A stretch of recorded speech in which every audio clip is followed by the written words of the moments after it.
What's going on, guys? It's your host, Illuminostic, and what a world, what a world, what a world. It seems like every day the conspiracy theories are getting realer and realer and realer. Uh, I mean, in particular, this latest development with the possibility that's starting in New York City, I think, where they're talking about sending unvaccinated people to camps and enforcing vaccination on people. My prediction, it'll be just a matter of time before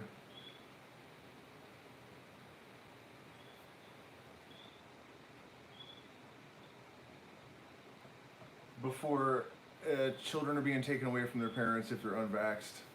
Um, and I'm not saying anything about vaccination right now. I don't know if I think sometimes my computer dumps, or did everyone actually leave because I was. Yeah, all five people, 4 out of 5 people disappeared as soon as I started talking about vaccination. They didn't even wait to see if I was going to just make the point that this isn't about vaccination. It's about the fact that there have to be limits to the degree to which your personal freedom can be corrupted. Um, to the extent that you're willing to tolerate even the freedoms of your neighbors being taken away. Um, and like I said, that's not even the subject of this live stream at all. The polytrichol shitstem and its machinations of manipulation and propagandizing and divide and conquer.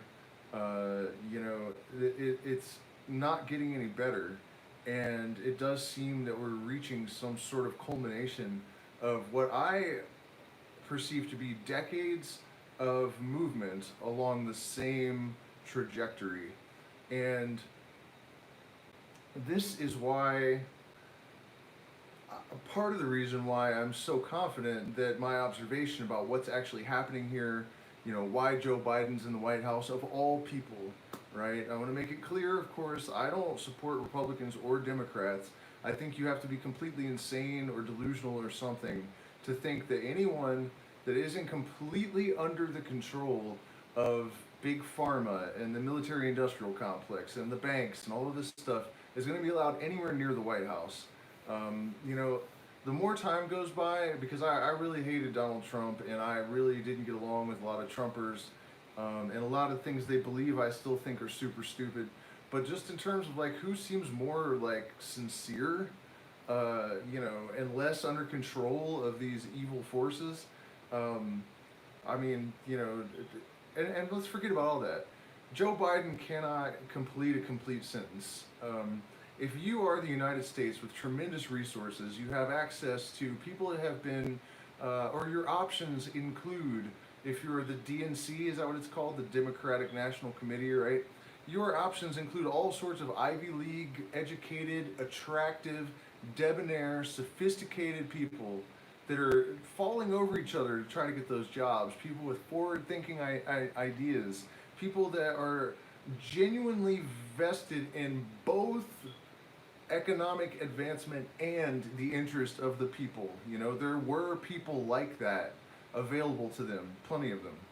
And so when they choose someone like Joe Biden and Kamala Harris to compete with this person that they have labeled as like the ultimate evil, you have to wonder what the actual motivation is, because it's obviously not finding the best candidate at all. Like that makes no sense by any measure.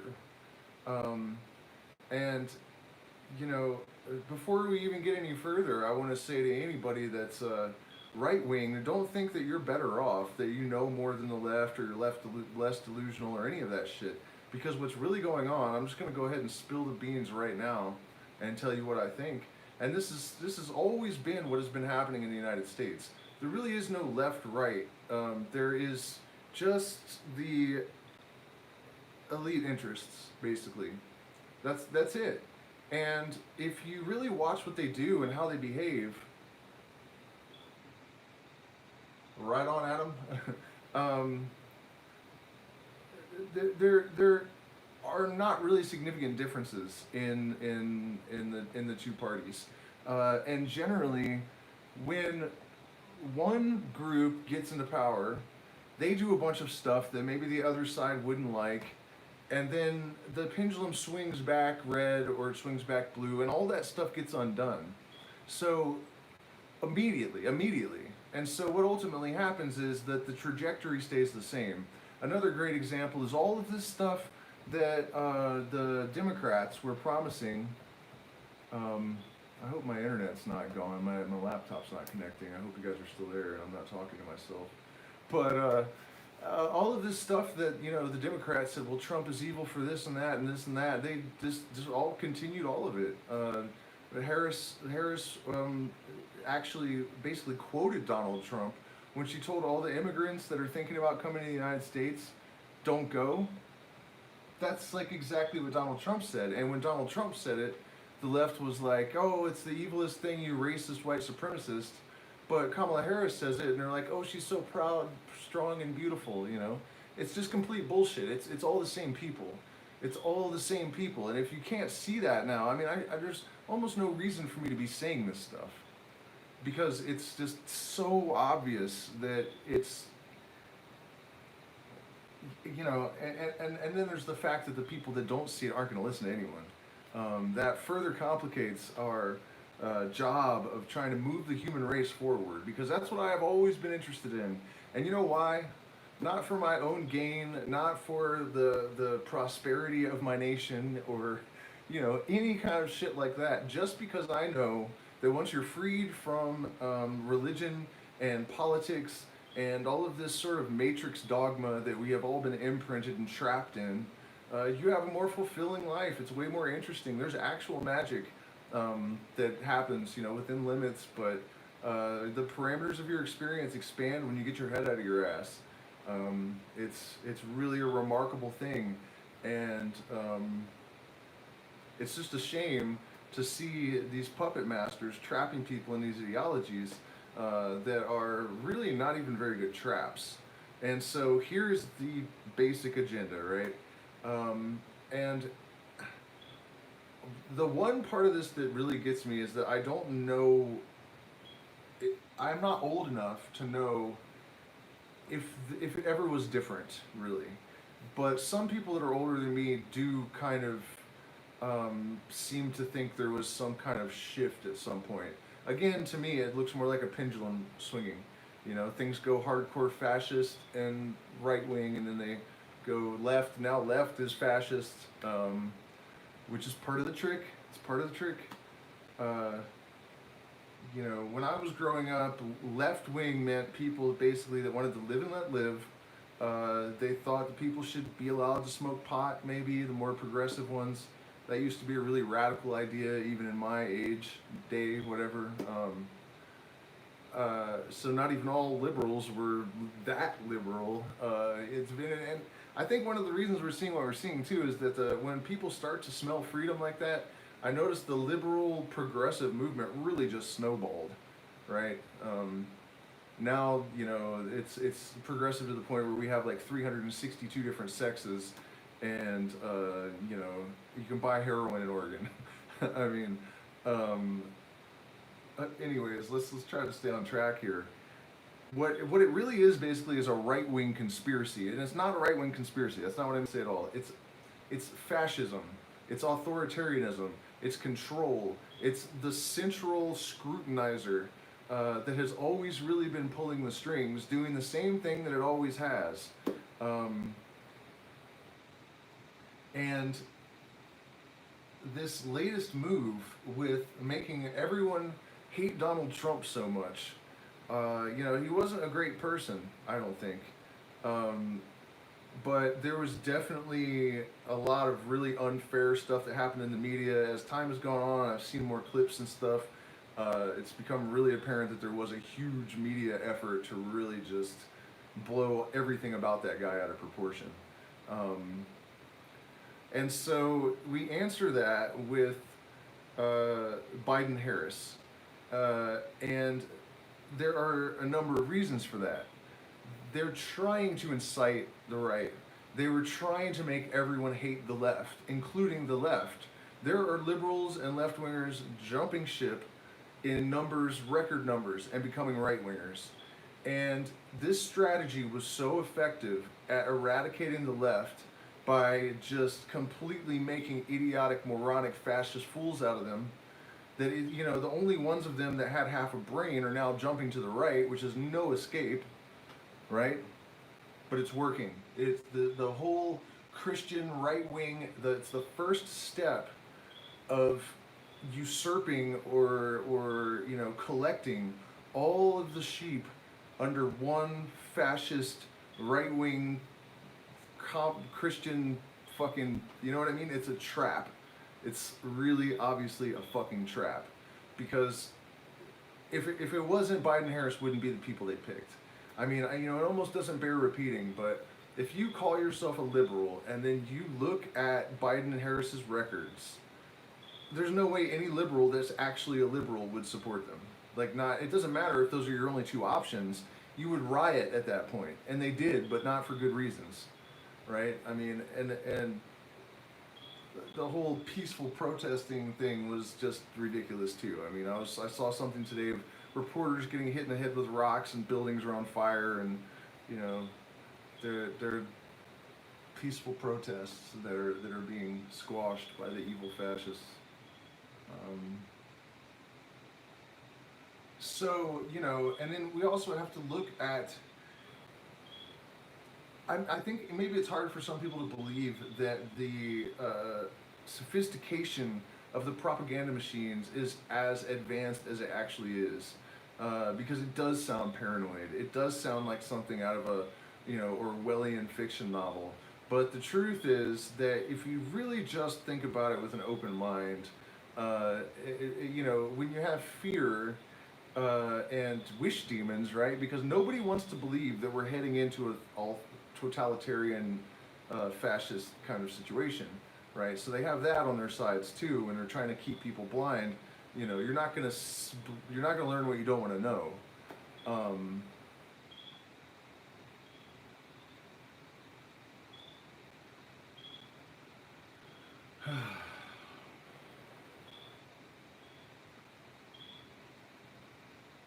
But getting people to ignore really, really obvious and relevant facts, and creating this cognitive dissonance in their belief system, I guess, is an essential part of really good propagandizing, because what happens when you confront people's biases, especially cognitive dissonance, is a fight or flight response. And so once you have created this cognitive dissonance in people's heads, no one can challenge the narrative they believe, because they're just going to freak out, they're going to have an emotional response, they're going to tune you out, they're going to cancel you, they're going to run away.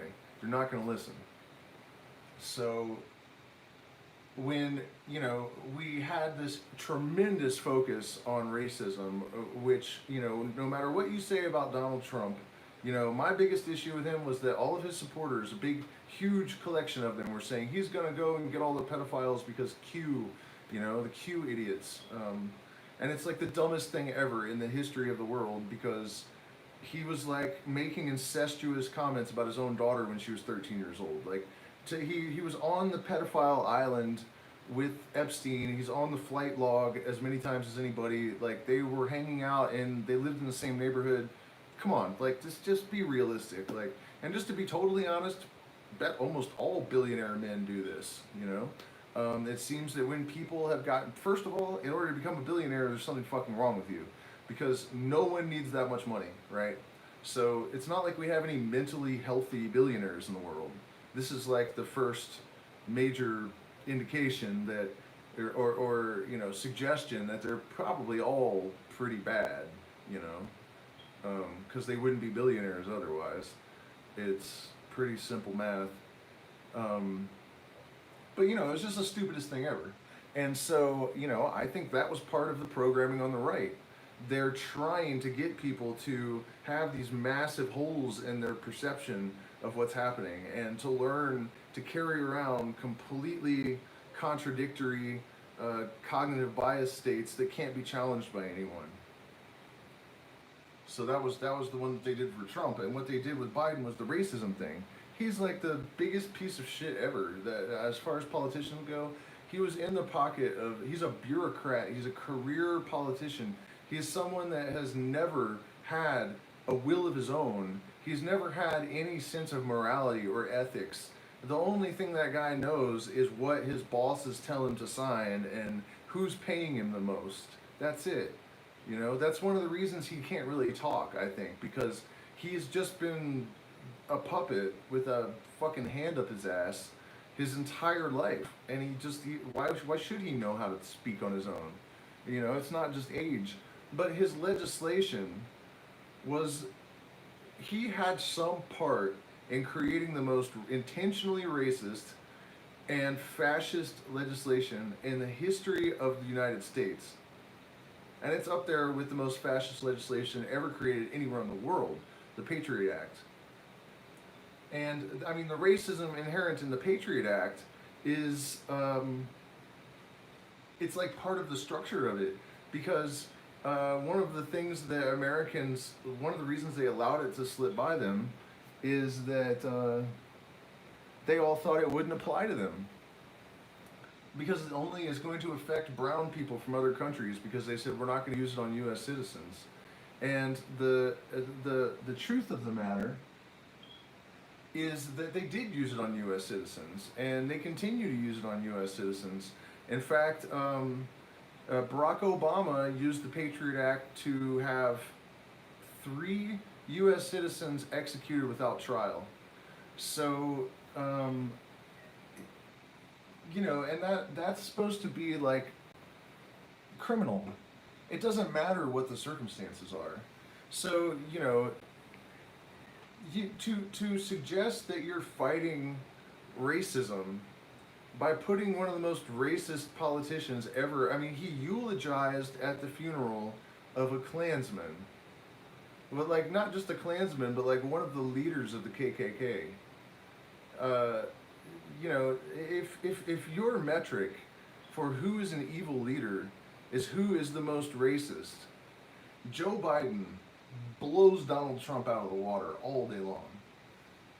You know, he's at least given a lot of money to, like, black social benefit organizations, and the words are escaping me, but you know, there are pictures of him with Muhammad Ali and Rosa Parks because he'd given a bunch of money to African American charities. Joe Biden's never done anything like that. The only thing he's ever done for black people is ensure that, you know, the fathers are all in prison for small amounts of crack. You know, that's his contribution. So what I'm saying here is that Joe Biden is actually part of the right-wing fascist machine. So it's not like all of these people think it's a leftist conspiracy to, you know, the first thumbnail I had I really liked because it was like Biden, Harris, and then there was a Trojan horse going into the White House. But I didn't notice it had a little flag on it that said radical left. And that's not what I'm trying to say at all, because if I would love for the radical left to take over the country, if it's really the radical left and not what the right is trying to describe the radical left as, because that's not what they are. It's not what they were traditionally anyways. It's true that they're getting kind of stupid and insane relative to the left from the 90s that I was growing up with. You know that meme, everyone's seen it. You know, in the 90s the left was like, fuck you, I won't do what you tell me. And now they're like, fuck you, you better do what they told you. And that's a pretty apt description. But it's not a radical left takeover. That's totally stupid. If it was a radical left takeover, you would be having more freedom. You know, that's not what this is. This is authoritarian, fascist tightening of a noose that this rope has been tightening over the decades since at least the 1950s. And it doesn't matter whether it's red or blue or, you know, who's in the White House. But what I'm long-windedly trying to say here is that I think that the Biden-Harris presidency was part of a plan to disenfranchise most of the left from the left and to ensure that they wouldn't even have to rig the next election. If you guys think Trump was scary or you think Biden was scary, wait till you see what's coming next. Because whoever it is going to make, you know, your fill in the blank, your worst political leader nightmare seem like a bag of fucking kittens and unicorn farts. It's that's the plan, and they're making it so that no Democrat or right or left-wing progressive person will get near the White House in a very, very long time, if ever again. So this whole, you know, it's very, very clever the way that they do it. And it's really obnoxious to watch right-wingers think they know what's going on, running their mouths, you know, talking all this stupid shit, when in reality they're falling for their side of the trap. The trap that has been laid for them, they're all leaping right into it. And unfortunately, they're taking half of the left with them. Because now, you know, the left is such a ridiculous, absurd embarrassment, and it's basically complicit with fascism. And if you guys have been watching my channel for a long time, the first time I ever did a political video, I said, when they start to switch the characteristics of the two parties, that's when we're fucked. That's when we know that the New World Order is being established and that we're totally in deep shit. And you know what? I didn't need to be David Icke and pretend like I got CIA insider information or whatever, or, you know, all you had to do is really just think about how it all works. You know, I didn't have insider information. I'm not claiming anything like that. Just use your fucking brain and you can figure this stuff out. It's like I said in the description, it's blatantly obvious what the agenda for, you know, the manipulation tactics actually is, and, you know, what they're doing and why they're doing it. And I would love to be wrong about all of it. I would love to find out that the government is really just trying to protect everyone from COVID, and that once COVID goes away, we'll all get to go back to normal. But, you know, some of the things that I've seen over the last few days, I didn't ever want to do a political video again and even talk about any of it, because I lost, you know, more than half, probably 3/4 of my followers with a single video. I lost a $500 a month patron. You know, it was absolutely brutal, because I made a video where I was talking about how, you know, Trump is obviously not a good person, and Joe Biden, though, is like the worst possible answer to Donald Trump that you could conceive of, and Kamala Harris is like pure evil incarnate. And I'm talking about her record. I don't have political opinions, and it's crazy how, you know, one of the ways that you can see the effects of indoctrination and realize the efficacy of propaganda is to watch how irrational people become when you try to talk about these things. In fact, you know, left or right last year, or 20, whatever it was, during the election, if you criticized either side's candidate, their supporters would just go after you as a supporter of Trump. So if I was like, well, what about Joe Biden's totally racist record? What about all the racist shit that he said on camera, even during this campaign trail, or, you know, whatever, they say, oh, you Trump supporter. And I would say, no, Donald Trump was talking about banging his own 13-year-old daughter to the Washington Post. Like, what do you mean he's going to save you from pedophiles? Oh, you're just a lefty liberal. It's like, how can you walk through your life with that kind of like just black and white dichotomy kind of, that's like all that's possible? You have to be one of these two things. It reminds me of Christians that think that if you don't believe in the Christian God, then you're automatically a devil worshiper. Actually, a little girl said it to me on the playground when I was a child, and I told her that I wasn't Christian. According to my daddy, that means you worship the devil. And well, I mean, I guess, you know, there's Baphomet behind me, you know, all these years later. The irony is not lost on me. But for what it's worth, I don't worship anything. I don't even understand what that means. Like, what, you just adore at something, like the general idea of it, you're just like adoring at it or something, or you're submitting to it. I don't even understand what worship is supposed to be. It makes no sense to me. I'm not gonna, you know, if God comes down and sits beside me right now, I'm not gonna grovel on the floor. That doesn't make any sense to me at all. I don't understand. Not because I'm arrogant, but because it just doesn't make any sense to me. Why would you do that? You just have a conversation or something. Um, so so yeah, that's what's going on, and there's no light in that tunnel. It's not like I had a revelation that is helpful in terms of fixing this stuff, except that I think recognizing the full extent of what's actually happening on the global stage is essential if we're to have any hope of rectifying it.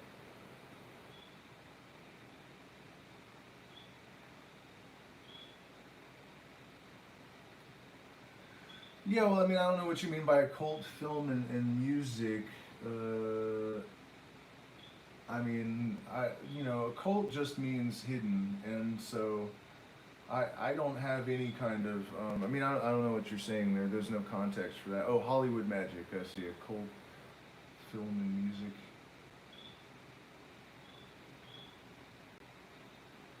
I mean, I don't know. That sounds like one of those like conspiracy theory rants that is highly influenced by Christian thought, which is why most of it is completely wrong.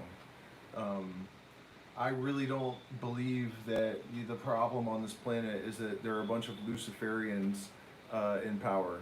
If you think, what's her name, the woman who they kill everyone all the time, the Clintons, that they're Luciferians, you don't know what a Luciferian is.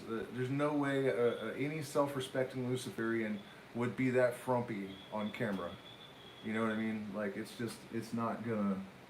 Um, I see what you. Okay, yeah. Sorry, I just didn't understand what the context was, I guess. But that's almost a list of the stuff that they will say is the evil influences.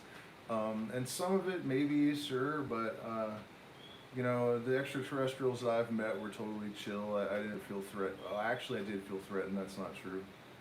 Um, and most of the extraterrestrials on TikTok, I'm pretty sure, are just people that have just read too many New Age books. Um,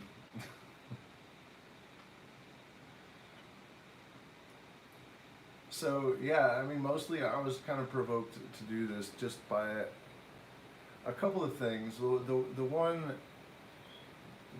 item was the revelation that the New York governor is talking about putting people in camps if they're not vaccinated and forcing vaccination. Once it has gotten to that point, it has officially gone too far. And I don't see how anyone that is, the people that would laugh at a conspiracy theory just because it's a conspiracy theory. That's not how you deal with information. You don't just put it's like ontological racism. You know what I mean? Like, that's not how the world works. Things are not going to become false just because you can categorize them like that. It doesn't work that way. But what people have to do is evaluate every situation based on its merits, It's not going to do them any good, though. Americans being heavily armed is not going to do them any fucking good against, they're just going to die. I mean, I guess I would rather die than get put in a concentration camp. But, what I'm getting at there is that it's getting more and more difficult to write off 30-year-old conspiracy theories that were warning us that a virus would be used as an excuse to round people up and put them in all these Fema camps, and they would be microchipped. All this stuff is actually happening, and so I guess you could suggest that someone got really, really lucky and just happened to guess every detail of the scenario that was coming 30 years down the road. And honestly, I don't even know where what the origins of that conspiracy theory are. But I'm 42, and I can remember being a child, under 10 years old, and my mom telling me all this. That some people say that that's where this is all going, and that you won't be able to buy anything or sell anything without this chip in your hand. And all the technology was so far out at that time that it would. Oh, actually, I do know where this all originated. I think it's the beyond a pale horse, that guy. And I'm pretty sure he had verifiable CIA credentials, although as time wore on, he definitely revealed himself to be a total nut job. So it's again one of those situations where the mystery presents itself in a way that casts doubt upon itself. Um, but at any rate, it's just a little bit weird that we've been hearing this for a long time. The Fema camps actually exist, right? Why did the U.S. government in like 2010 buy it was 500,000 plastic coffins? 500,000 plastic coffins. And again, this isn't conspiracy theory. There are videos of it on YouTube, or at least they were. I don't know if they've been taken down, but I've seen them. Someone found where they're storing them and climbed the fence and went running around with a camera. And there's just plastic coffins as far as you can see. Um, yeah, dosing the whole planet. I mean, I've always been down with that as a potential solution.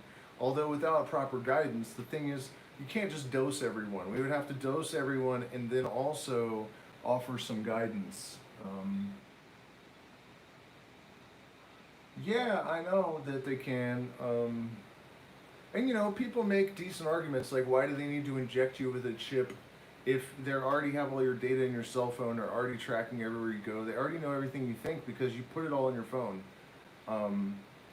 But I I would have to respond to that with the fact that the chips that we were expecting are definitely being injected in people, and for exactly the reason we were told that they would be. So,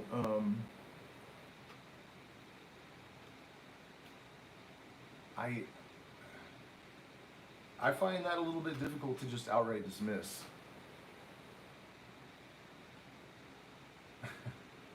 Um, and then also the Fema camps. In case you guys aren't familiar with this, and this is another thing that's been videoed, they're definitely real. This is not theory, this is fact.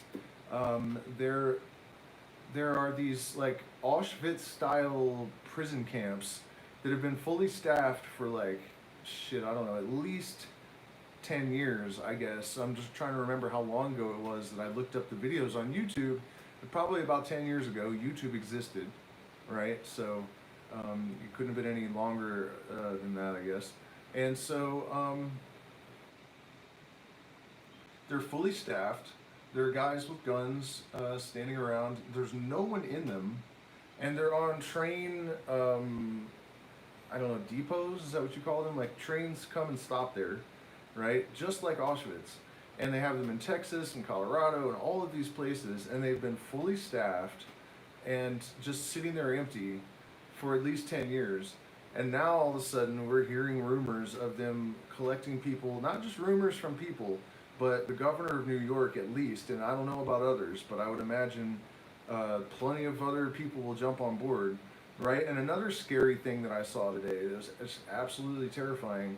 There are people on TikTok going around and asking people on the street, would you be okay with them rounding up unvaxxed people and putting them in concentration camps? And, well, I'm sure he didn't call it a concentration camp, but I'm just trying to not mince words. I don't know how he put it, but taking them and putting them in these camps. And the girl's answer was that her family consisted of both people that were vaccinated and people that refused to get vaccinated. And she still didn't say no. You know, she was basically saying whatever needs to happen to get our society under control, right? And that was a terrible moment for me. To see that they're going around and asking people, would you be okay with them rounding up the unvaxxed and put them in camps, and people are fine with it if it means they can get back to their own daily lives, right? If the economy can get moving again, or whatever, the people that are not submitting, the people that are not complying, they don't care what happens to you. It's a true fact. These were just totally normal people that they were walking up to on the street and asking if they cared. What happens? And you know, I've always thought when I read about in Nazi Germany, they would take the Jewish women and they would they would have them they would offer them an extra ration of soup if they were willing to be the person that walked the children into the gas chambers, and they would. And so I always thought that these kind of things the Nazis were doing, because Nazi Germany was funded by Prescott Bush and people connected to the United States. It was all just another money making scheme. And we all know that they took all these Nazi war criminals back to the United States and used them for MK Ultra and all of these kind of programs. And so I always thought that it wasn't just the Nazis. It was the elite just trying to gather information and doing experiments on people. I felt like it was for all of them. And I feel like, they didn't have to be in on it at the time in order to have access to information I have access to, right? So that's what's happening now. They already know that no one is going to try to stop them, that no one's going to intervene, no one's going to care. If the unvaxxed are all rounded up and taken to camps, if it means they can get back to their normal life, then fuck the unvaxxed and their children. It's so obvious that it's gotten to that point that there is actually a Holocaust survivor that is going around and speaking to crowds of people, this little old lady, and saying, this is exactly what was happening in Germany before they started rounding us all up. It's the vaccine passport is like the yellow star, which, and she said they were saying the same things to the Jews that the vaccinated people, the total conformist, mind-fucked zombie sheeple, are saying to the unvaxxed now. Oh, you're carrying disease, you're a pestilence, you're all of this stuff, It's actually the same kind of insults and they're saying the same stuff to the unvaxxed that the people with the yellow stars were saying to the Jews as they were being rounded up and taken to the camps. So, we've been expecting this forever. And, people are wondering, like, okay, well, how would they really separate the conformists from the nonconformists and figure out who's who?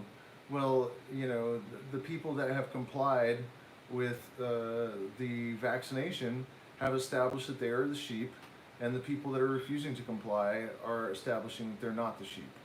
So it's not just about whether you're vaccinated or not.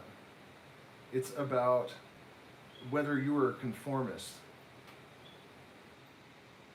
right?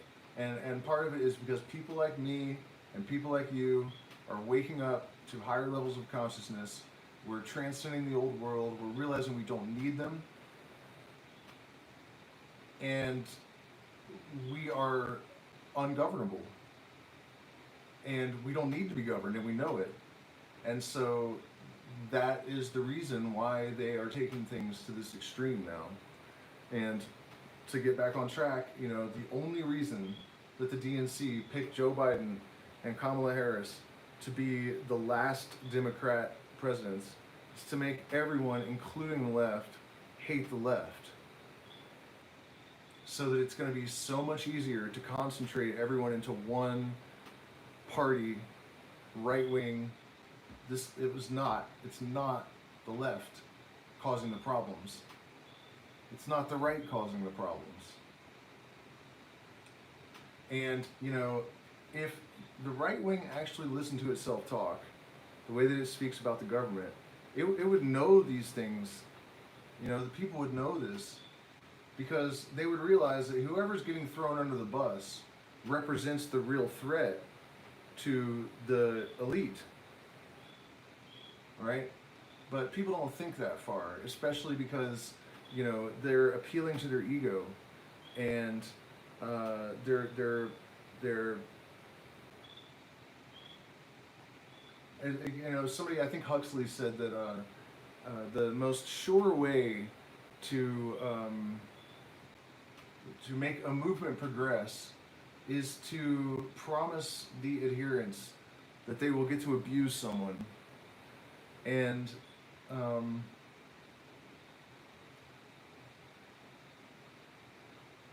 one of the carrots for both sides is the assurance that they're taking the moral high ground, right? With the right wing, it's always been religion, Christianity, and patriotism, which, you know, if you really examine what the right wing is supposed to be, what Republicans are supposed to be, their idea of patriotism is totally in conflict with their political dogma, political doctrine, whatever you want to call it, right? Because they say we want smaller government, but they support all the wars. They, you know, support the military. And what kind of statement is that? You know, support the military. I mean, these people are seriously fucking cowards, you know. All those guns, and we need to not downsize the military or the police force. And so, you see what I'm saying? They say they want the government to be smaller, but then if you try to downsize the police, they're screaming their heads off. If you want to downsize the military, they're screaming their heads off. If you want to shut down some schools, they're screaming their heads off, you know? So what exactly, what element, what aspect, what department of the government exactly do you want to make smaller? Like, what the fuck are you talking about? You want to lower taxes, but you don't want to shrink any of these components of the government. Like, how dumb can people be?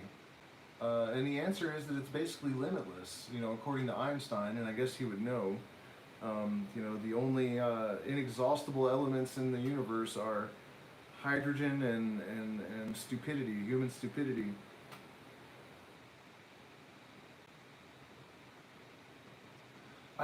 You know, and it's been amazing to me too to go. I've been doing this psychedelic Great Minds video series, and seeing a number of things. The accuracy with which these people were able to predict the current chaostrophe, right? What it would look like is remarkable.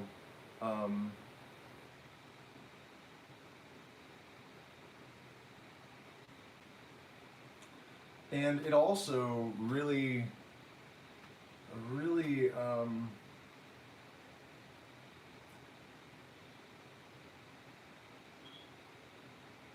well, let's consider that for a second. I mean, who was I just thinking of? Aleister Crowley, for example, predicted that one of the ways that we would know that the new aeon was really taking shape is that people would become epicene, and the world would be falling into fascism. Epicene means that you're without distinguishing sexual characteristics. You have 7 pronouns.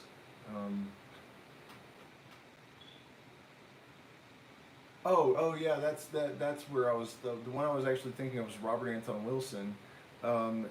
He mentioned at some point in his career that it only takes 20 years for a liberal to become a conservative without changing a single idea. And there are a couple of ways that can be taken, but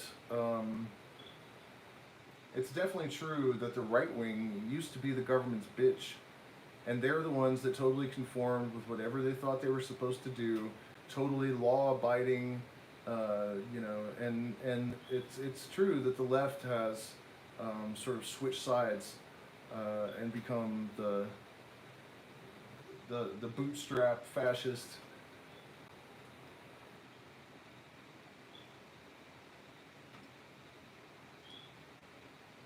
Yeah, I mean, I think Aleister Crowley was one of the great heroes of humanity, so I'm not really bothered if George Bush was a descendant of his. I mean, you know, all of the things in like rock and roll music and personal freedom, sexual freedom, the entire movement to expand consciousness. You know, I'm not saying the guy was perfect, but all of that stemmed from his work, basically. So we would all be like, I can't even imagine what the world would be like if it wasn't for the influence of Aleister Crowley. I would imagine it would be very stiff and boring, and I also can't imagine having that kind of mind in Victorian England. just,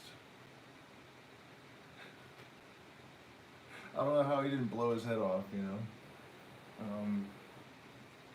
But yeah, anyways, I mean, that's my 2 cents on it. It's not the left.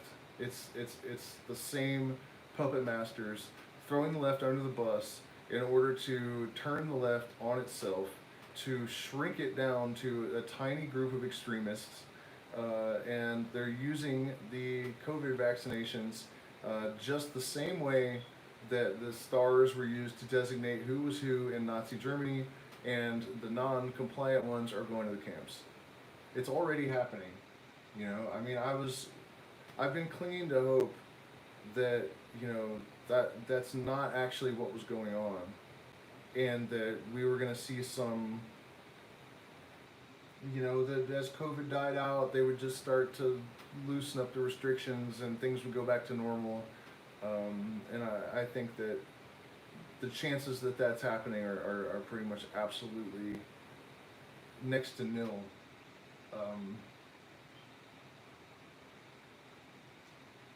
By the way, do me a favor, hit the like button, share, subscribe, support us on Patreon or one of the other options. There's Zelle and PayPal and Cash App.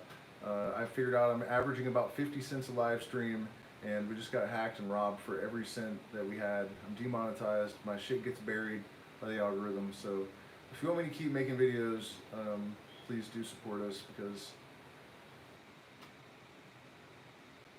we need it to keep going. So what do we do, you guys? What do we do? That's the million-dollar question, isn't it?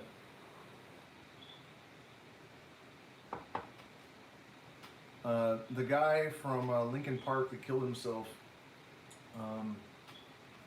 or at least the band, I don't know who wrote the lyrics, right before I always hated that band with a passion. Really, any kind of commercial music generally just rubs me the wrong way.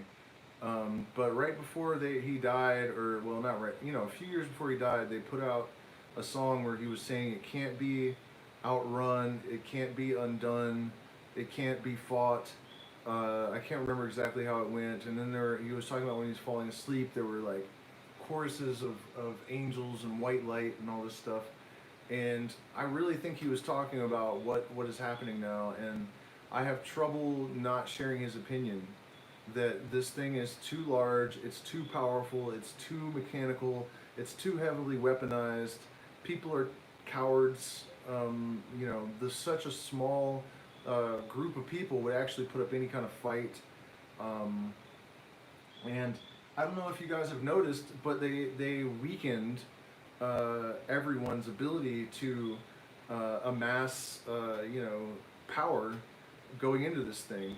People have pointed out that the lockdowns, not only did health officials say that they didn't work, but they, you know, suicide rates went through the roof. You know, people lost their jobs, people lost their businesses, people have been disconnected from each other.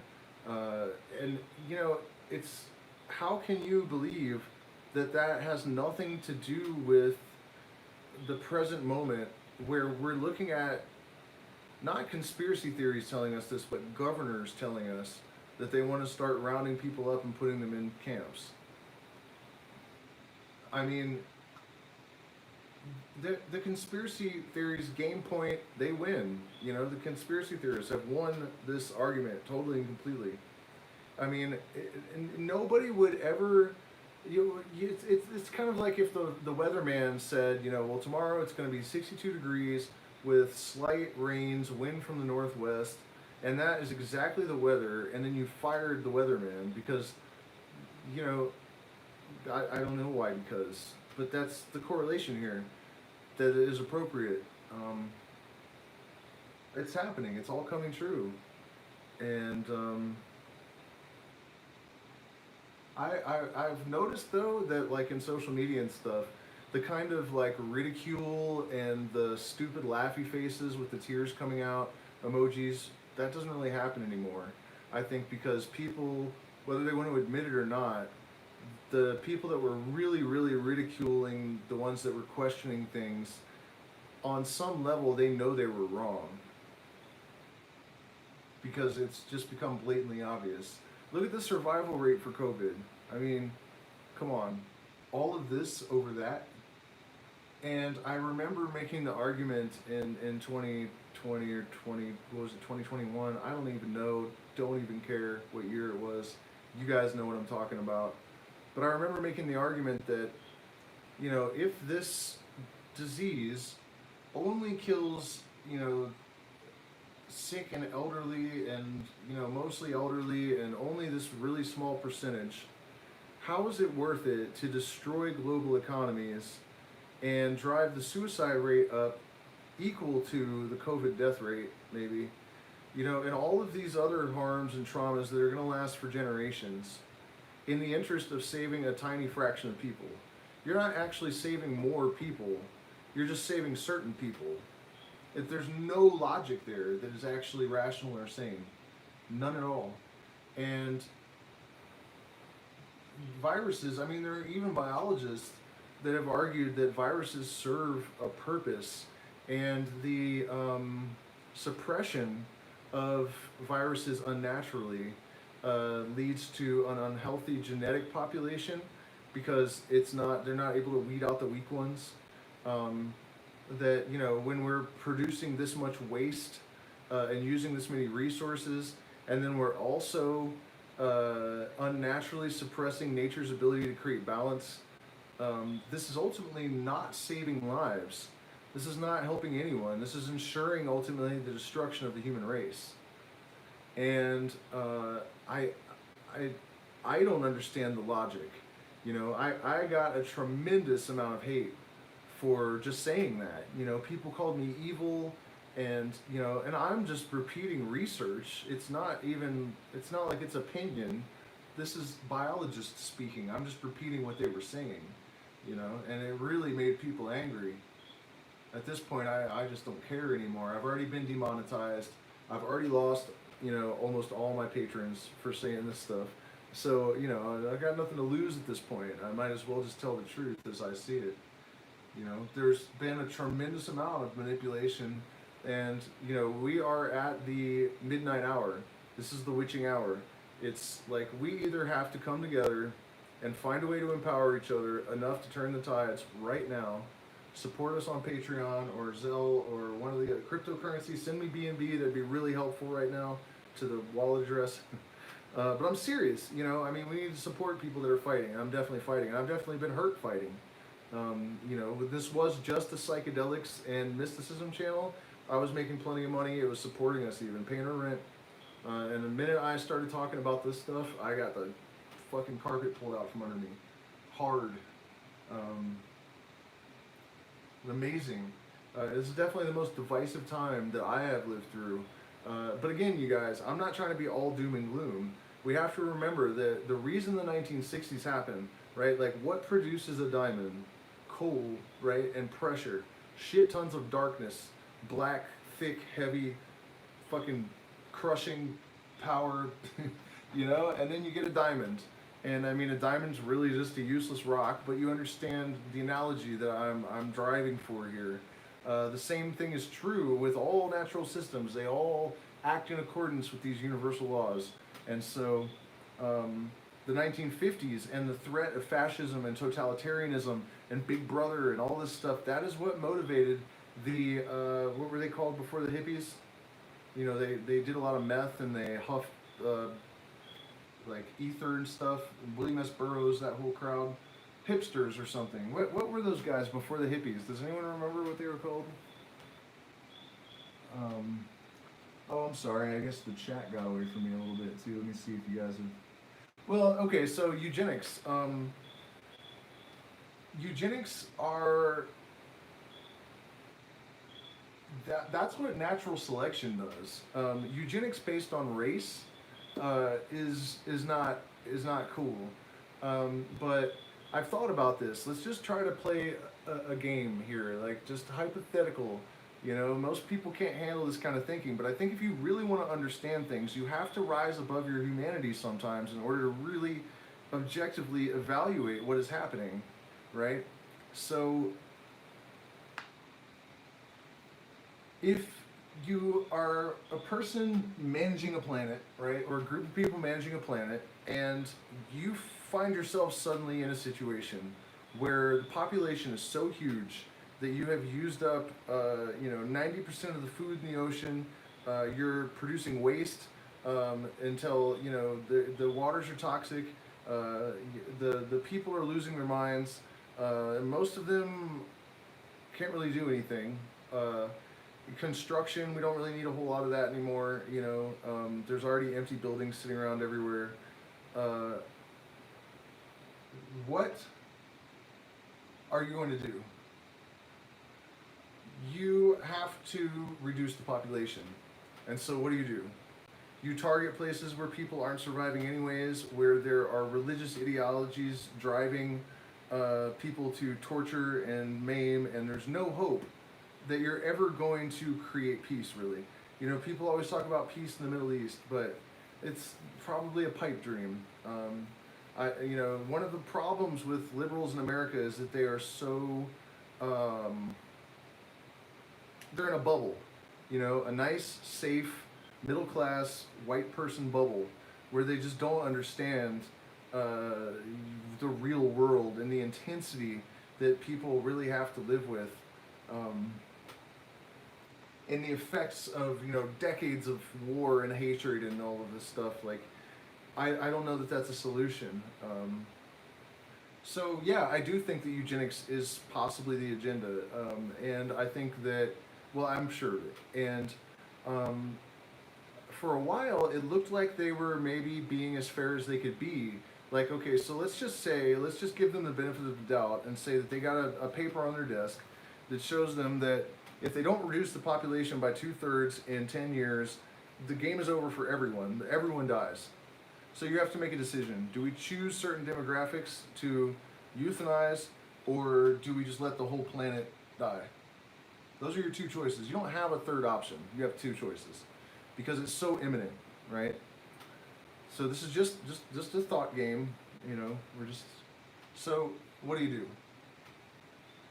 You isolate populations that are suffering, starving, crawling with disease, and you accelerate their extinction.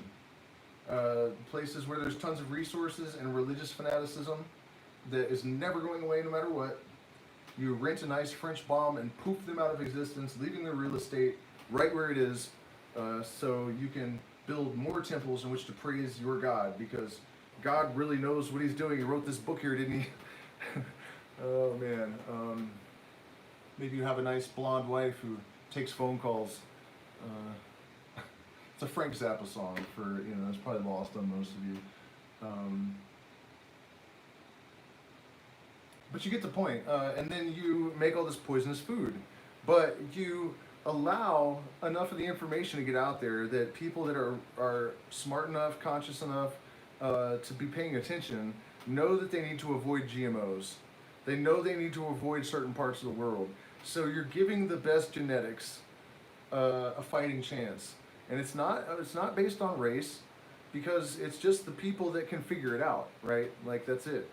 The people that are really paying attention are going to have a much better chance of surviving, and therefore the eugenics is actually targeting the dead weight in the human race anyways. And if you're really going to be objective about it, there are places in the world where people are just pretty much fucked. And, so yeah, I've tried to view it from that point of view, but I don't really think that that's what's happening at this point. I think that it really is about getting rid of nonconformists.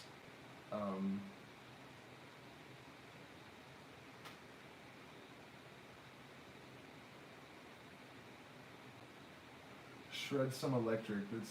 It's 10 o'clock, so it's too late for me to do that.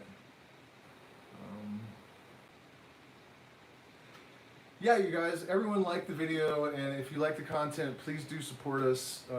We're totally demonetized, and I know I make that pitch a lot, but it's because, I get no money for doing this, so every time people hop on, I have to be like, hey, contribute something if you like this content, and you want voices like mine to continue to exist, because we really have been crushed, Speaking of COVID, man, I mean, that's what, speaking about COVID is, and the politics is what got my channel demonetized, right?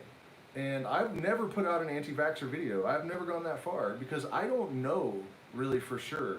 And I'm not going to try to influence anyone's survival if I'm not absolutely certain about something, right? I have my opinions, right? But I'm not certain, so I'm not going to say, you know what I mean? So I'm just saying, like, they demonetized me mostly, I think, for criticizing Biden and Harris, because it was right after I put out a Biden Harris video. So, you know, like, people like me that live on the edge of society, basically. I have my whole life, right? I've always lived outside of society, or on the border. And for good reason. I wanted nothing to do with it. And I managed to do that for a very long time. But on top of the censorship, they killed the post office in Ecuador. So we had a business shipping rape and other things around the world, and that's gone.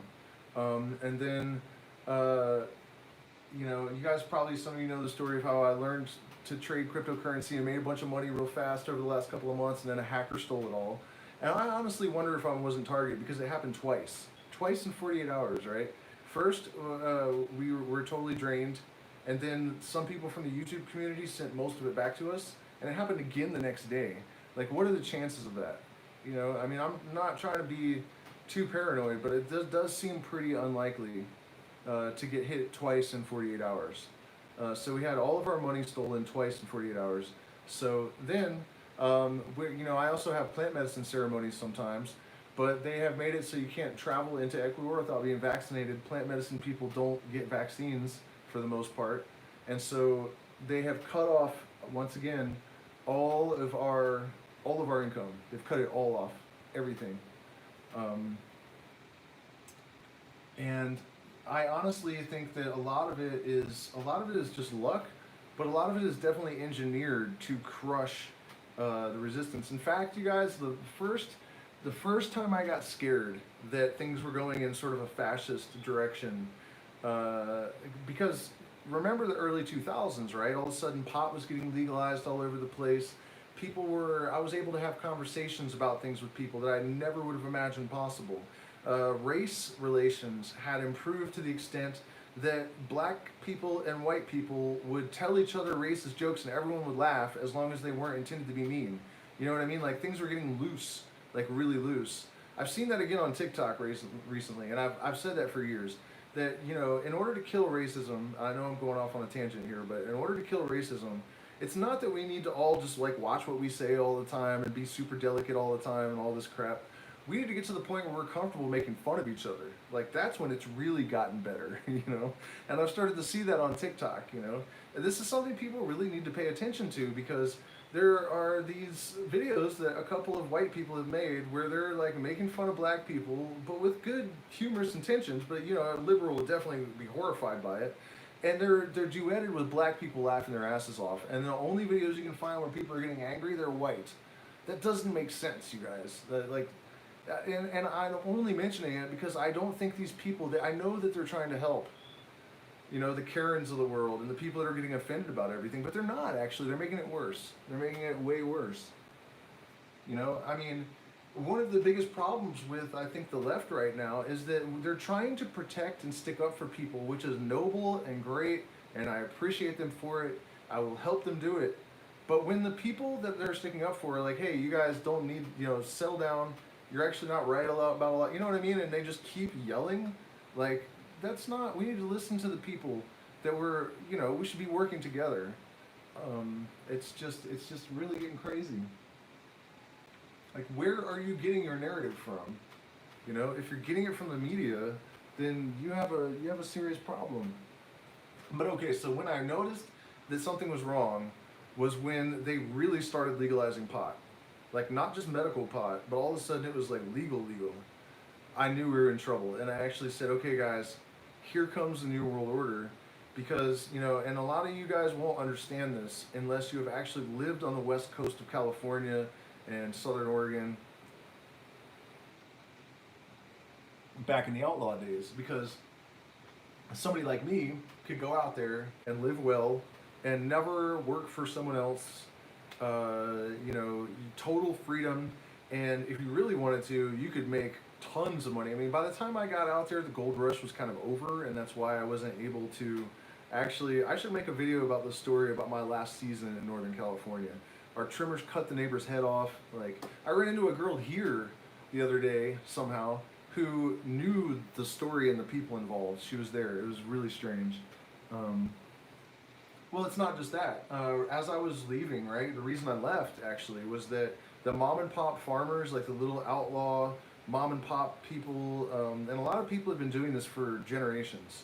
What I was saying is that, for those of you that don't know, from north of San Francisco all the way almost to Washington State, it's just a pot garden. Look at it on Google Earth. I don't know if it's still, well, it must be because the price is lower. So yeah, I mean, look at it on Google Earth. It is unbelievable how much marijuana. One of this crazy ass hippie that I knew, and this is not cool, he screwed up a lot of people. He planted like 400,000 plants or something. I don't know. It was like acres and acres and acres and acres. You could see it from Highway 101. Of course, they busted him and put him in prison for like 10 years. But they were all legal on a state level, but the feds would still come and bust you. So anyways, it's just all of these people, generations and generations and generations of free spirits, outlaws, artists, that are not dependent upon the system at all, that don't pay taxes, that and they have plenty of money and they're, totally free. And when they started legalizing marijuana, they actually crushed that entire culture. So that by the time I left, the town that I was in had become a ghost town. There was like almost no one left. And all the small mom and pop growers that couldn't afford to compete with Monsanto, that actually, as soon as they legalized marijuana, Monsanto and RJ Reynolds and all these huge corporations started buying up huge chunks of land in Mendocino and Humboldt County and squashing the little mom and pop growers. And the impact of it was immediate, man. And a lot of people started turning to hard drugs to make money to survive. Cocaine blew up. People started killing each other all over the place. The violence exploded. Like, it's. And this is something else I'll share with you guys that I shared in a recent live stream about my experiences being an outlaw for decades, right? I mean, I have some scars and stuff for sure, but if you consider the amount of danger that I exposed myself to constantly, I mean, have you ever counted $100,000 with your back turned to 5 guys that are all armed, Dominican gangsters that have just gotten done explaining how much they hate white people? It's pretty awkward. It's an uncomfortable feeling. And of course, I've never done that, but someone I know might have. Many times. The point is that, and there were holes in the backyard that were 6 feet long and fresh. It was pretty damn scary. But that was normal. That was normal life in Northern California. And honestly, to be outside of the matrix and to not have to be a wage slave, it was totally fine. Like, if I got shot or something, I would have preferred my freedom to safety, for sure. Like Benjamin Franklin said.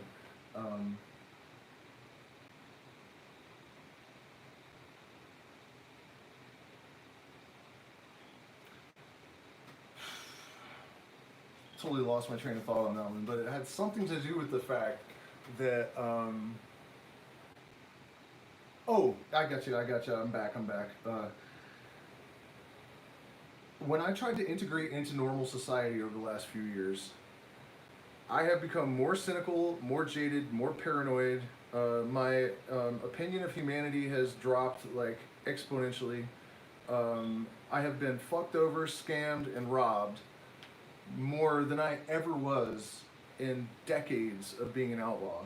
So all the people that think that like society and the control and all of it makes you safer and it's somehow better than having anarchy, I've lived in anarchy for 20 years almost, and I have never been treated more badly or struggled more, or, you know what I mean? It's not real. And another thing about, living outside of society that you notice is that people in society have like this veneer, this artificial thing that they do when they're, interacting with people in public, and people come over for lunch and everyone acts like things are completely other than they are, and there's someone they're not, and their criteria for how they evaluate people is totally shallow and stupid, and people that are outside of society don't do any of that. Everyone's just authentic all the time. If people don't like you, you just know it. Like, they're just direct and you just know it. And there's none of this, like, like artifice, I guess. Is that the right word? It, it's it's it's it's not what people think it is. You know, the society that the regulated, controlled. You know, I've lived in many communities with no cops, and we took care of everything just fine. Um, really, you know, really, we were able to regulate ourselves. I've noticed also, I've been to prison, right? It was for a stupid reason. I just had like half of a painkiller, and it was a felony in that state. I had a prescription, and I had a public defender, and he didn't even ask me if I could prove that I mean, it was really bad, what happened to me there. But one of the things I noticed is that the prisoners regulated themselves to an extent that I think would really surprise people in the outside world. That a bunch of murderers and thieves and different types of convicts could actually reasonably regulate themselves so that there was relatively little conflict. The only time we really had problems, and it was a maximum security prison, was when the Norteños or the Sureños would get into it, and then they would gas the whole prison and lock everything down, and that was shitty. But also, you know, the indigenous community that I was just living in, no cops, no crime. What's up with that? What's up with that? And I can tell you what's up with that. They don't have the influence of our... They do, to an extent, and it's why they have some problems. But there are no cops and no serious crime. The only thing that ever happens is petty theft. So, you know, I think that our entire society is predicated on bullshit, total bullshit. And I also think that one of the reasons that people don't think that anarchy can work, and when I say anarchy, you have to understand that I mean that it's real anarchy is not just a bunch of people doing whatever they want and flipping over cop cars and what people generally imagine, right? It's actually just people taking responsibility for themselves. And what I have seen is that if people are, I almost want to say cultivated, I guess, but you know, just raised in a way, raised without certain influences, it is actually possible to have a self-governing society.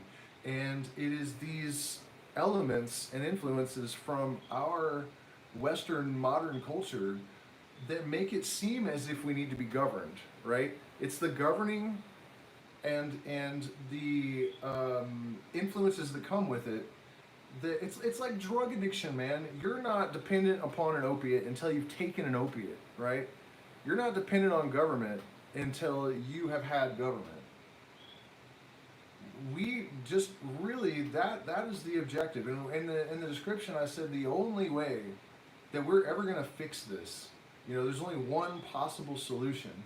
And to a lot of people, it's going to sound like, you know, spiritual fluffiness or something, like pie in the sky idealism. But it's actually not. Anarchy, in the sense that we create communities where people don't need to be governed and are actually ungovernable anyways, because there's a certain state of mind, there's a certain kind of consciousness. You know, Native Americans did not have prisons. And I'm not saying their society was perfect, and I'm not saying we can ever have a perfect society, but the delusion of the extent to which we are actually dependent upon government, that's what it is. It's a delusion. If we change the values of the society, the conduct of the, what do you call them, the burgers? Isn't that like an old word for denizens, right, of the society? Will change their conduct. And we actually have compounds, practices that can accelerate the development of that type of consciousness in people. it's actually not that difficult. The the wall that separates the totally indoctrinated, dogmatic person of any political designation, or a person that has been a violent criminal, the changes that are required to adjust that person to something reasonable are actually not that dramatic in most cases. So, as pie in the sky or idealistic as it may sound, the only solution that we are ever going to find to the sociological, cultural, political morass, the chaostrophe that is engulfing the planet, is a change in consciousness. And it's I just really don't think it's as crazy as it sounds. I've watched it happen in people. I know how little it can take to completely reformat the disposition of a person. And psychedelic drugs are an incredible tool when they're used correctly in that way, right? One of the most amazing things I've ever seen in my life was a guy who was a nihilist, and he believed in nothing, and he was in a very bad state because his grandfather had just fallen out of a window and died. It's the kind of thing that happens here in Ecuador because there's no glass in the windows, right? So, he was in a really bad state, and so I set him down in the chair, gave him 3 big hits of DMT, he blew it out, and I said, so what do you think? And he said, we are an eternal consciousness, there is no death. And I was like, really, 3 hits of DMT and 2.5 minutes? And from nihilism to that, just like that. And, of course, the value of that is that people that understand the true nature of reality and our purpose in it, we are just consciousness creating experiences and circumstances to experience because there's nothing else that can be done. We're here for that purpose and no other. And it's very difficult to be fearful if you know that you're eternal. How to deal with what attacks?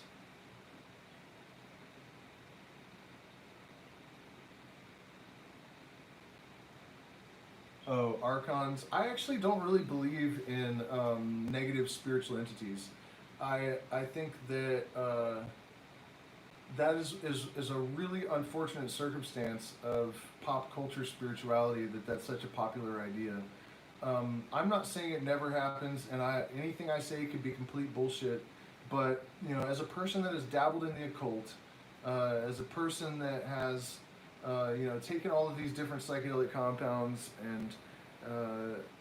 and I've invited these kind of experiences, and none of the entities that I've ever encountered have ever told me to do anything wrong or harmful. Every bit of information I've ever gotten from them has turned out to be true or pointless, but not damaging.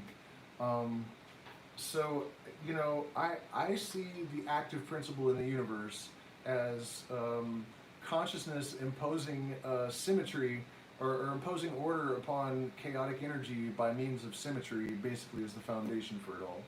And I think that evil, what we call evil, is really actually just entropy and chaos, right? It seems to me that if, generally the order that we experience is what protects us and keeps us safe and allows us to make it through so much of our life without all kinds of random injuries. And, I don't feel like it's all random, but I think that in order for existence to have freedom of movement and stuff, there has to be space, which is essentially, allowing for chaos. And so that's my take on that. I'm not really. Also, as Gnosticism's gotten more popular, I've noticed a lot of people kind of adopting the beliefs from the books and stuff, and that's not the point of Gnosis at all. Gnosis is not supposed to be about adopting another belief system. The whole point of it, in its pure form, I think, is that we can come to knowledge of divinity through our own experience and not through a book or, so I don't know about archons or any of these kind of concepts. I just think of the universal mind. There's only one consciousness, and it's a unified field. This is something in my last video that I talked a lot about. We're way off subject now, but I was just thinking about how science is always prone to all these revisions, and that they're now saying that there really are no particles, and that it's all a field, and that what we think of as particles, you could think of as sort of a bunched up or folded over, like the way that they say there are folds in space-time. That's what a particle is. So that it's not very satisfying, because if that's the case, I don't understand how they could be blinking in and out of existence and stuff. But so for many, many years I believed that consciousness was actually a unified field, and that our single perspective is illusionary and temporary, and it is an absurd vantage point from which to view the universe, right? A single ego is an absurd vantage point from which to view the universe. I think I stole that from Terence McKenna. But the key being that it's illusory. That there are only fields in the universe. That's the only thing that's real. That's actually one of the things this physicist said. And so it's pretty much unavoidable that consciousness is a field, right? And so this actually ties us back to what we were talking about before, which is, if these undue influences don't come into play in the lives of individuals, they will represent that field of consciousness. And in that case, everyone just sort of intuitively knows that it's in their own best interest to act in accordance with the good of the collective. And I'm not trying to promote communism or socialism. I don't ascribe to any kind of ism schism.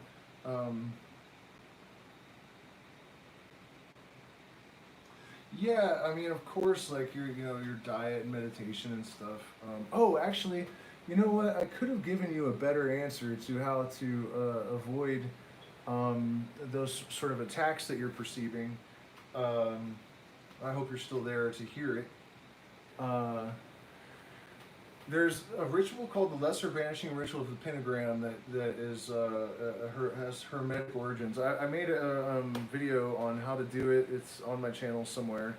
And basically, though, even if you don't ascribe to magic, it's useful as a meditation practice, because the point of it basically is that you are defining the perimeters of your circle, right? And then you're determining what energies can enter and which cannot, and then you are drawing pentagrams, which are traditionally a protective shape in the four quarters, and then you're organizing your consciousness as you go around the circle, and in each direction you're dealing with the things that you would associate with the element that is associated with that direction. So you have fire to the south and air to the east, and so on around the circle. And so when you get to the earth element, you're dealing with your financial stuff and this sort of fertility issues and that kind of thing. And then in the direction of water, you're casting out all of the emotional stuff that doesn't serve you. And there's two versions. So there's the invoking, where you're drawing the energies that do serve you in, right? And then at the end of the day, you're banishing them out of the circle. And I think that one of the purposes of it is to get rid of all of this stuff that doesn't serve you, and that you You know, if you're worried about like psychic attacks and that kind of thing, that's generally the ritual that you would do in order to deal with that type of stuff. So that's it, basically, guys. It's what we used to think of as the right wing that is really behind the behaviors of the left, and it's all being at least encouraged to serve the purposes of this greater agenda that has been really obviously, you know, if you have a consistent trajectory across decades, it's very difficult to dismiss the reality that it's by design. Random chaos does not, you know, it doesn't just continue in a steady, consistent fashion. That's not how chaotic systems behave.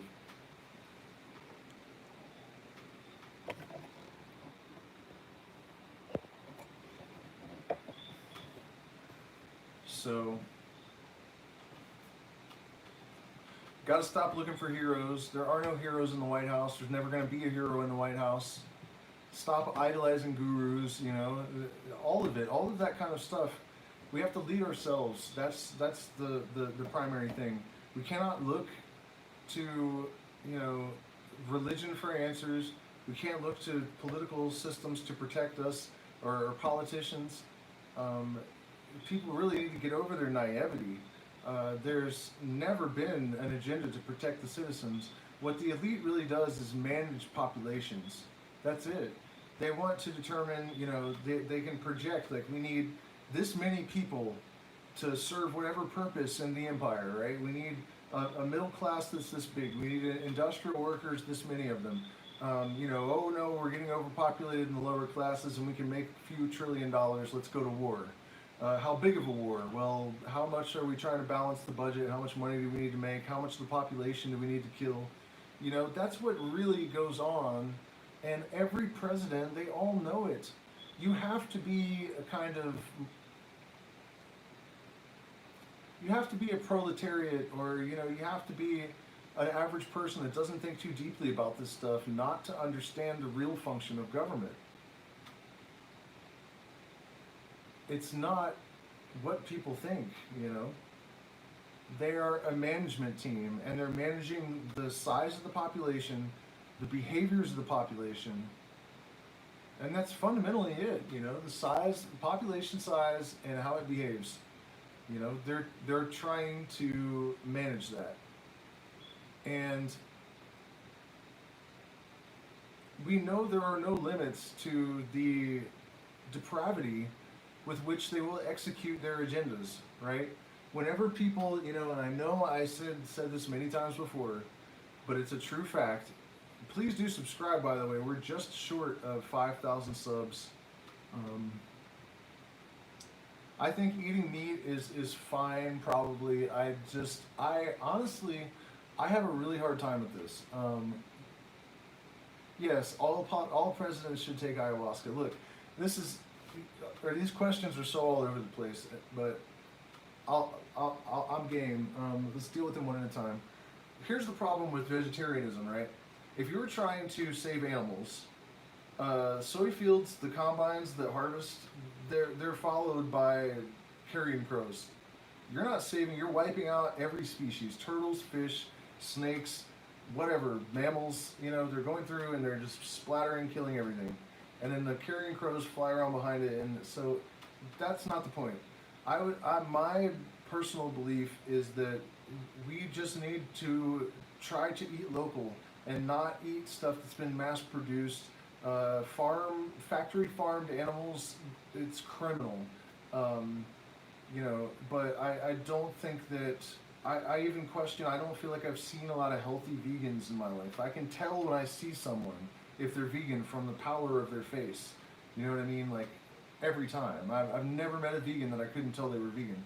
So, you know, and I do feel bad about it, man, because I've seen fish hug people, right? There's this Japanese guy that will go to a pond and the fish jumps out of the water when it sees him, and like because he saved it, it got beached somehow, and he put it back in the water, and so now every time it sees him, it'll jump out of the water and try to smuggle with him.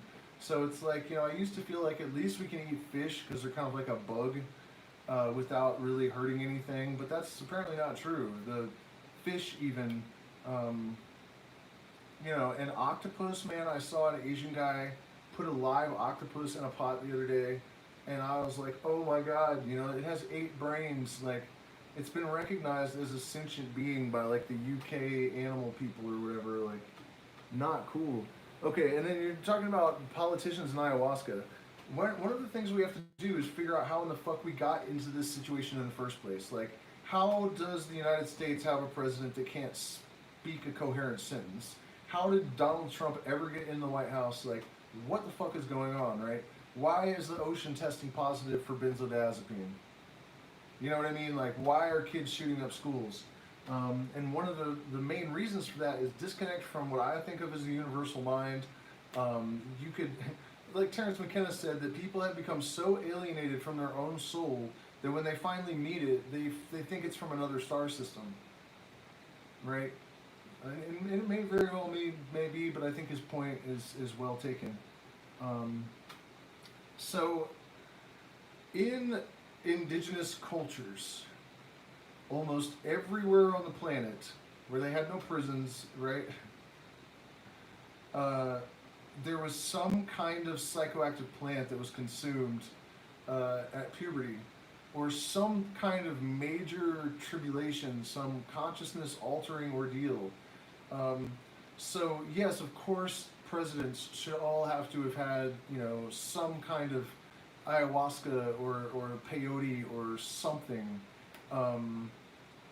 But really, I think a big problem, a big part of the reason, one of the major catalysts of the chaostrophe of Western culture is the fact that everyone should have contact with these plants when they're exiting adolescence, just like all of the indigenous cultures all over the world. It's our crisis of purpose. It's our disconnect from reality and from nature that is behind our collapse. It's basically a complete collapse.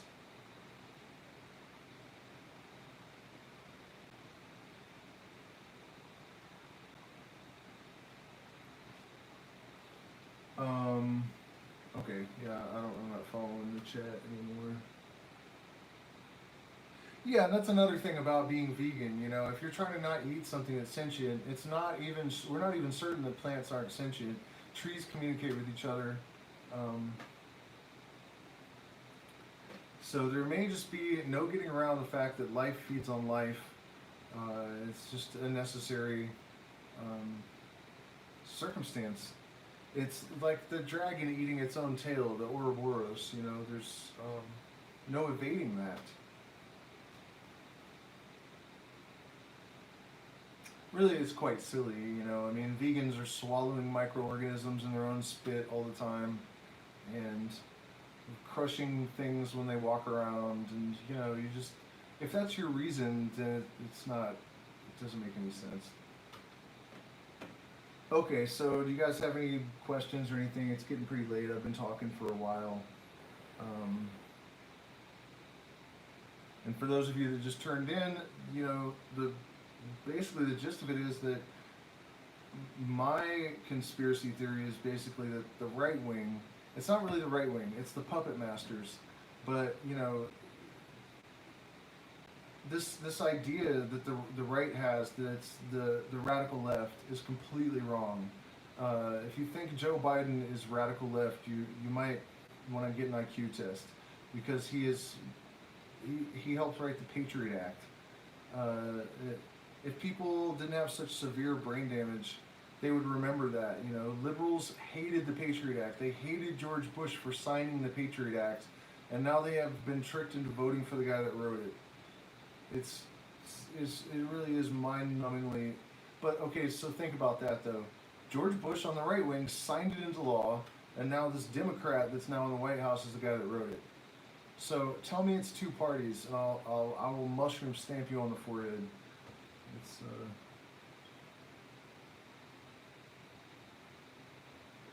yeah, well, I mean, I do, in a way, and I don't think that it's anyone's task individually to really entirely design a new system. Um, it's not about complaining about what's wrong. We have to recognize the problem before you can solve it. So, I don't think that what I'm doing is complaining. It's more along the lines of diagnosis.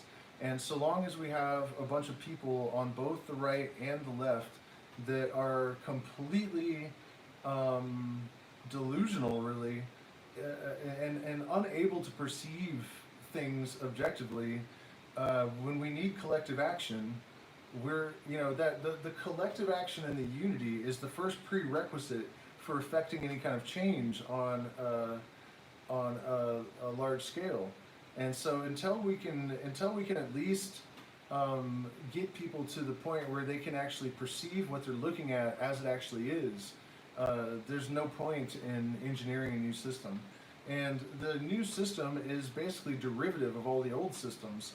And so the first thing we have to do is extinguish people's prejudice towards socialism and towards capitalism and towards communism.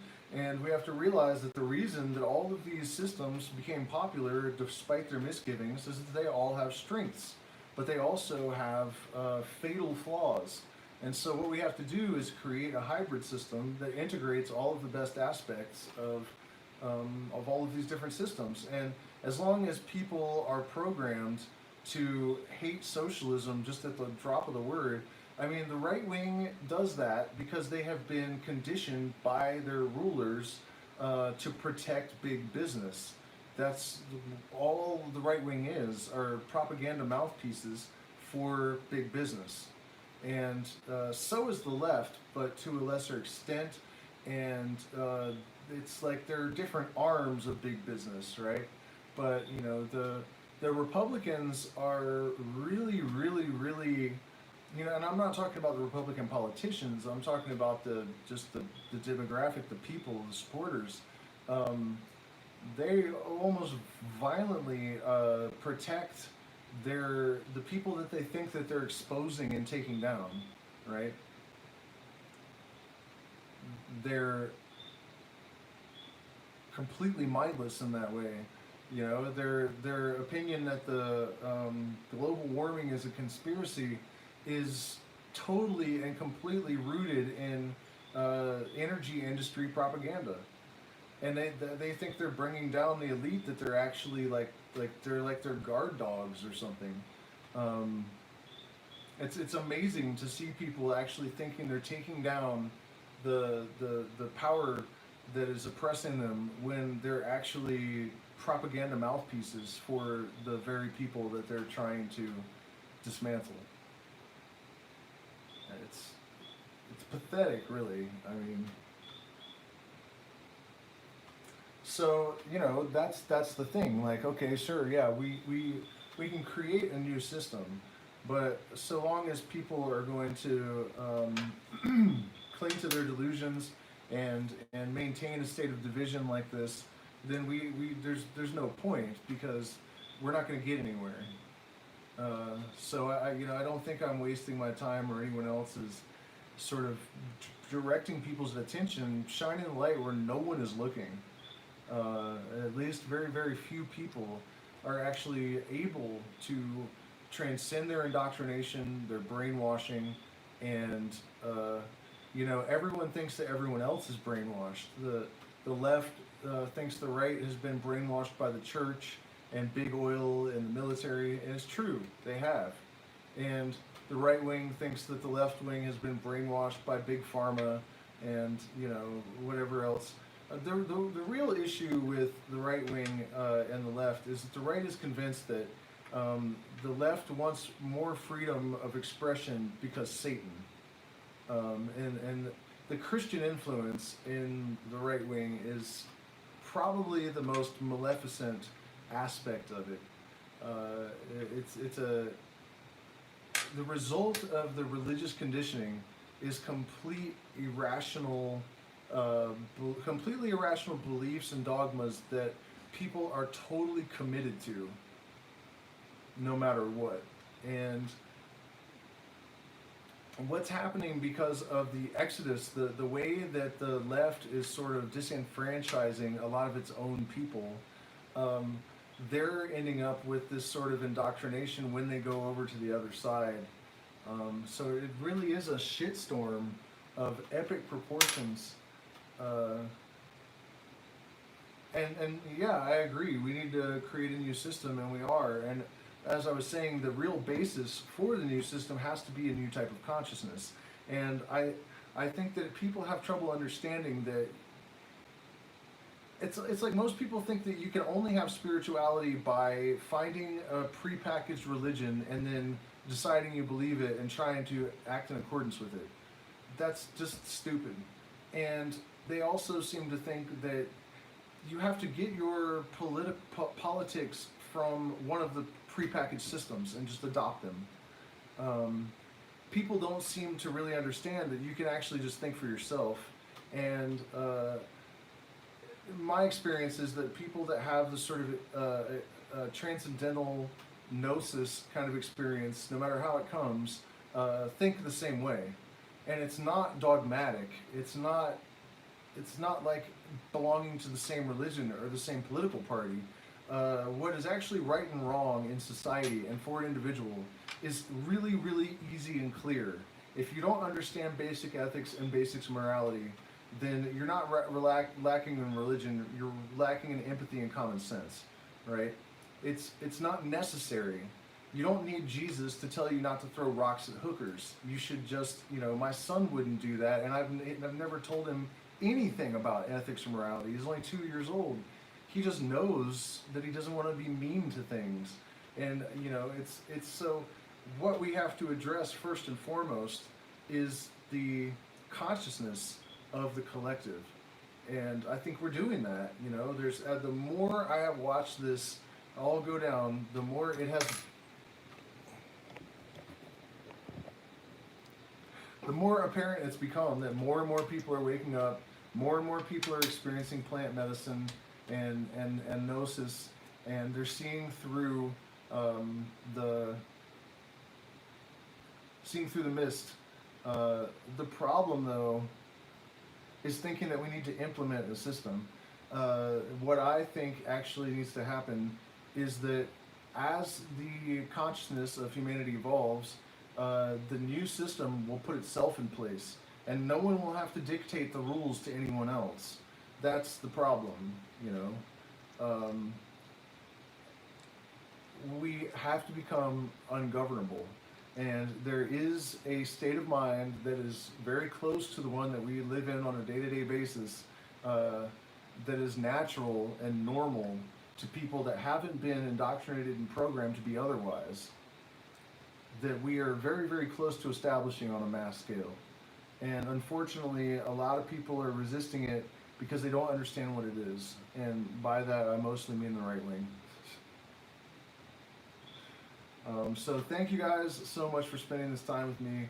I hope you all hit the like button, share, subscribe to these videos, support us on Patreon or Cash App or Zelle or something, because we need support. I've been averaging about 50 cents a live stream, and I spend 10 hours a week on it because I really believe in what I'm doing. So if you can afford to, please support us. You can find ways to support us in the chat and in the description: cryptocurrency, Zelle, PayPal, whatever. Thank you so much. And I know I've been really doom and gloom sounding, but I do feel like we have a chance. It's just that we really need to have the courage to evaluate how extreme the circumstances have become in order to have a hope. It's like you cannot diagnose yourself with the common cold when you really have cancer and expect to cure the cancer because you have a misdiagnosis. So we have to find the courage to mostly examine ourselves, because that's what people have the biggest problem with. Everyone looks across the aisle and they see the brainwashing and indoctrination and the bullshit, and they don't realize they're also victims of all this, and it's just a different brand of it, If you believe in any major narrative, you're wrong about almost everything, and that's the end of the story. You know, if you're a Republican or a Democrat, you have been sucked into some bullshit. You know, if you have a religion, you are delusional. All of these things need to be relegated to the dustbin of history and forgotten about. You know, and we have to have the courage to put ourselves under the mirror or under the microscope of introspection and find our own cognitive dissonance, our own cognitive bias, our own areas of selective perception, and we need to develop a holistic outlook, and we need to work on our objectivity. And I hate to be cliche and generic and say that change comes from within, but it's absolutely true, and it's the state of mind of the collective that needs to evolve before we could ever have any hope of erecting a new system that actually works in the interest of humanity rather than in the interest of the elite. So, aho and good night.